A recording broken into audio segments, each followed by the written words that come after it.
ہم لوگ بچے کو نفسیات دان کے پاس لے گئے۔ بچہ بظاہر صحت مند تھا، خوبصورت اور حشاش بشاش بھی تھا۔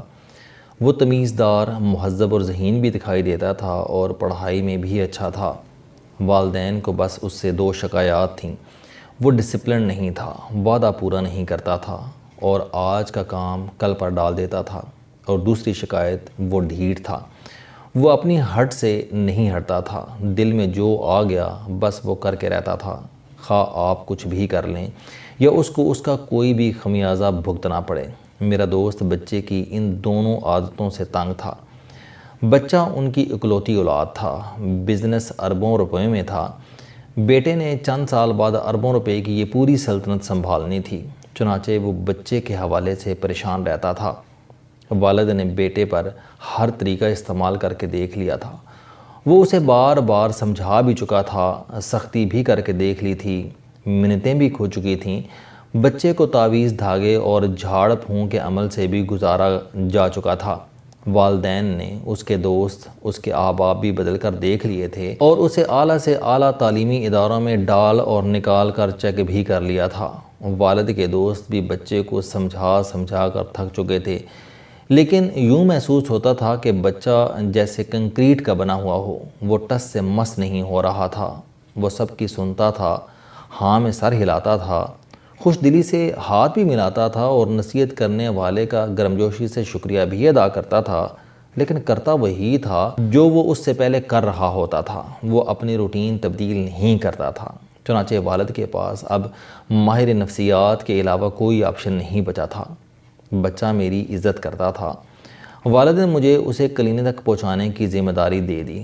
میں نے بچے کو دفتر بلایا، گاڑی میں بٹھایا اور سیدھا کلینک لے گیا۔ کلینک کے سامنے پہنچ کر بچے کی ہنسی نکل گئی۔ اس نے شرارتی نظروں سے میری طرف دیکھا اور ہنس کر بولا، انکل آپ بھی مجھے پاگل سمجھتے ہیں؟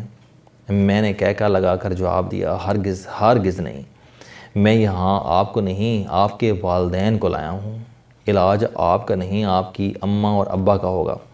اس نے بھی کہکا لگایا اور ہم کلینک کے اندر داخل ہو گئے۔ میرا دوست اور ان کی بیگم ڈاکٹر کے پاس بیٹھے تھے۔ وہ ڈاکٹر کو تفصیلات بتا چکے تھے۔ چنانچہ ہم اندر داخل ہوئے تو نفسیات دان نے مسکرا کر بچے کی طرف دیکھا اور اس سے ڈھیٹ ہونے کی وجہ پوچھی۔ بچے نے ہنس کر جواب دیا، سر میں نارمل ہوں، میرے والدین میرے بارے میں ضرورت سے زیادہ فکر مند ہیں۔ ڈاکٹر نے پوچھا، کیا آپ والدین کے تقاضوں کو غلط سمجھتے ہیں؟ وہ فوراً بولا، نہیں، ہرگز نہیں، میں دل سے سمجھتا ہوں کہ ان کی باتیں درست ہیں۔ میں یہ باتیں سن کر ان کے ساتھ وعدہ بھی کر لیتا ہوں، لیکن میں جب بھی واپس جاتا ہوں میں نہ جانے کیوں سپرنگ کی طرح ویسا ہو جاتا ہوں جیسا میں ان کی نصیحت سے پہلے ہوتا ہوں۔ مجھے آج تک اپنی اس عادت کی سمجھ نہیں آئی۔ ڈاکٹر مسکرایا اور پھر ہماری طرف مڑ کر بولا، آپ کے بچے میں کوئی خرابی نہیں ہے، خرابی آپ کے اندر ہے۔ والدین حیرت سے ڈاکٹر کی طرف دیکھنے لگے۔ ڈاکٹر نے کہا کہ انسانی رویے باقاعدہ سائنس ہیں، آپ جب تک یہ سائنس نہیں سمجھیں گے آپ اس وقت تک اپنے بچوں اور معاشرے کے رویوں کا اندازہ نہیں کر سکیں گے۔ ہم خاموشی سے سنتے رہے۔ ڈاکٹر صاحب بولے کہ انسان سیکھنے اور سمجھنے والا جانور ہے۔ اللہ نے ہمیں سمجھنے اور سیکھنے کی لامتناہی صلاحیتیں دے رکھی ہیں۔ آپ دیکھ لیں کہ لاکھوں کروڑوں سال کے ارتقاء کے باوجود تیرنے والے جانور رینگنے والے اور دوڑنے والے جانوروں کی طرح سیدھا کھڑا ہونا اور رینگنا نہیں سیکھ سکے، اور ان دونوں نے مل کر پرندوں کی طرح اڑنا نہیں سیکھا۔ جانور انسان کی طرح بولنا، چلنا، رہنا، دوڑنا، کام کرنا اور اپنی زندگی کو آرام دہ بنانا بھی نہیں سیکھ سکے۔ یہ انسان ہے جس نے دوڑنا، اڑنا، تیرنا، بولنا اور طاقتور ہونا سیکھا اور پوری کائنات کو حیران کر دیا۔ سوال یہ ہے کہ انسان نے یہ کارنامہ کیسے انجام دیا؟ اس کے پیچھے صرف ایک راز ہے اور وہ راز ہے سیکھنے کی اہلیت۔ انسان میں باقی تمام مخلوقات کے مقابلے میں سیکھنے کی اہلیت زیادہ ہوتی ہے۔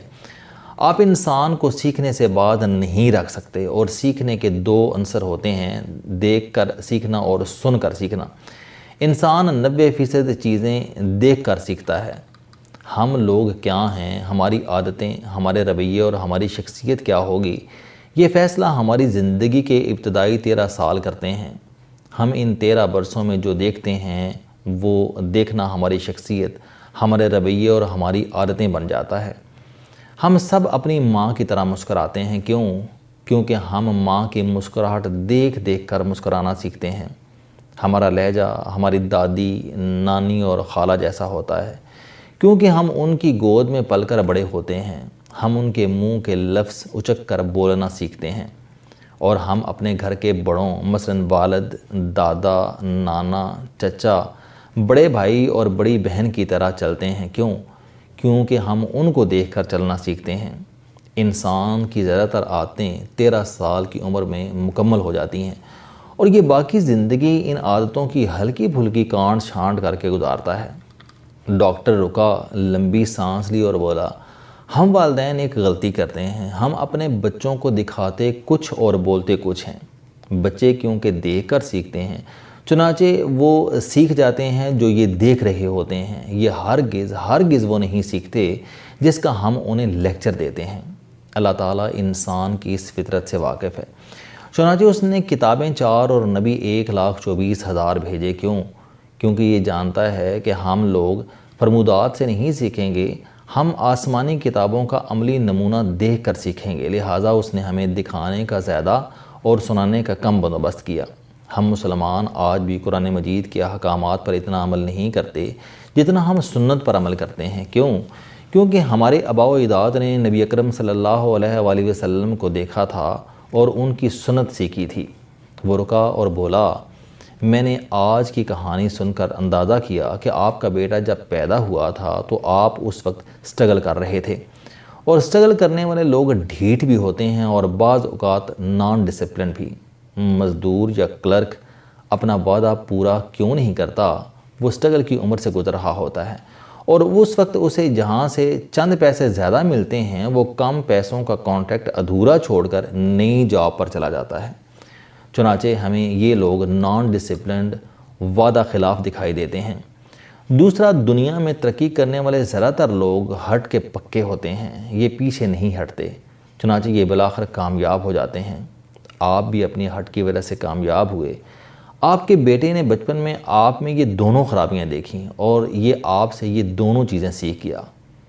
آپ آج بھی ایسے ہی ہیں۔ یہ آپ کی ہٹ ہے جو آپ کو بیٹے کو لے کر پھرنے پر مجبور کر رہی ہے، لہٰذا آپ کے بیٹے نے جو دیکھا وہ ویسا بن گیا، اس میں اس کی کوئی غلطی نہیں۔ وہ رکا اور پھر بولا، ہم والدین اپنے بچوں کو جیسا بنانا چاہتے ہیں، ہم اگر ویسا بن جائیں تو یہ خود بخود بغیر کچھ کیے سنے ویسا بن جائیں گے۔ آپ اپنے بچے کو سچا دیکھنا چاہتے ہیں تو آپ خود جھوٹ ترک کر دیں۔ آپ کا بچہ کبھی جھوٹ نہیں بولے گا۔ آپ اپنے بچے کو مہذب، سمجھدار، بیلنس، قانون پسند، دھیما، ریلیکس، پڑھا لکھا اور وعدے کا پابند دیکھنا چاہتے ہیں تو آپ خود وعدے کے پابند، پڑھے لکھے، ریلیکس، دھیمے، قانون پسند، متوازن، سمجھدار اور مہذب ہو جائیں۔ آپ کے بچے بھی آپ جیسے ہو جائیں گے۔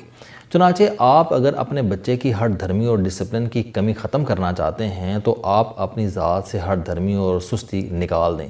آپ کا بچہ 5-10 سالوں میں آپ جیسا ہو جائے گا، ورنہ آپ حضرت موسیٰ علیہ السلام کی طرح اسے جتنا بھی سمجھا لیں گے، یہ بنی اسرائیل کی طرح اپنی ضد کے بچھڑے بناتا رہے گا، یہ اپنی ہٹ دھرمی سے پیچھے نہیں ہٹے گا۔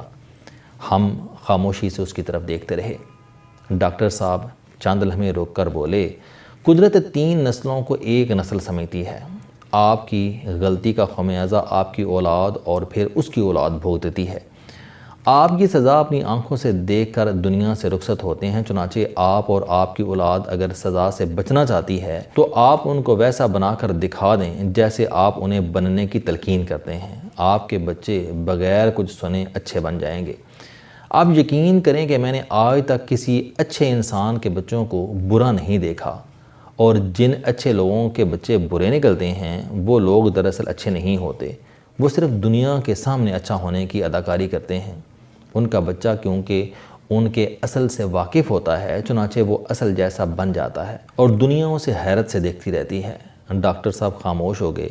میرے دوست کے بیٹے نے کہہ لگایا، ڈاکٹر کی طرف انگوٹھا لہرایا اور بولا، ویل ڈن ڈاکٹر صاحب، یہ خود بدلنے کے لیے تیار نہیں ہیں اور مجھے روز بدلنا چاہتے ہیں۔ آپ خود فیصلہ کیجئے میں کیسے تبدیل ہو جاؤں۔ میرے دوست نے شرمندگی سے سر جھکا لیا۔